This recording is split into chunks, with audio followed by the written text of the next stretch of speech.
جو شخص دنیا کی آسودگی کا خواہش مند ہو تو ہم اس میں سے جسے چاہتے ہیں اور جتنا چاہتے ہیں جلد دے دیتے ہیں. پھر اس کے لیے جہنم کو ٹھکانہ مقرر کر رکھا ہے جس میں وہ نفرین سن کر اور درگاہ الہی سے راندہ ہو کر داخل ہوگا. اور جو شخص آخرت کا خواستگار ہو اور اس میں اتنی کوشش کرے جتنی اسے لائق ہے اور وہ مومن بھی ہو تو ایسے ہی لوگوں کی کوشش ٹھکانے لگتی ہے.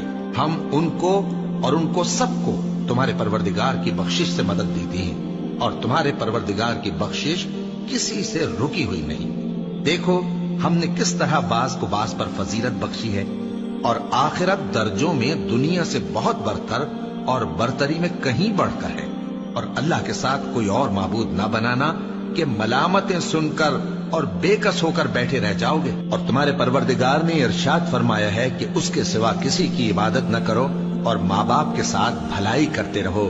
اگر ان میں سے ایک یا دونوں تمہارے سامنے بڑھاپے کو پہنچ جائیں تو ان کو اف تک نہ کہنا اور نہ انہیں جھڑکنا اور ان سے بات ادب کے ساتھ کرنا اور عجز و نیاز سے ان کے آگے جھکے رہو اور ان کے حق میں دعا کرو کہ اے پروردگار جیسا انہوں نے مجھے بچپن میں شفقت سے پرورش کیا ہے تو بھی ان کے حال پر رحمت فرما. جو کچھ تمہارے دلوں میں ہے تمہارا پروردگار اس سے بخوبی واقف ہے.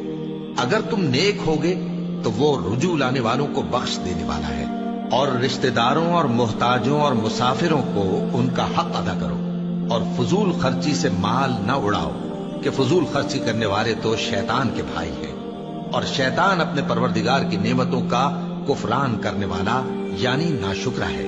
اور اگر تم اپنے پروردگار کی رحمت یعنی فراخ دستی کے انتظار میں جس کی تمہیں امید ہو ان مستحقین کی طرف توجہ نہ کر سکو تو ان سے نرمی سے بات کہہ دیا کرو اور اپنے ہاتھ کو نہ تو گردن سے بندھا ہوا یعنی بہت تنگ کر لو کہ کسی کو کچھ دو ہی نہیں اور نہ بالکل کھول ہی دو کہ سبھی کچھ دے ڈالو اور انجام یہ ہو کہ ملامت زدہ اور حسرت زدہ ہو کر بیٹھ جاؤ.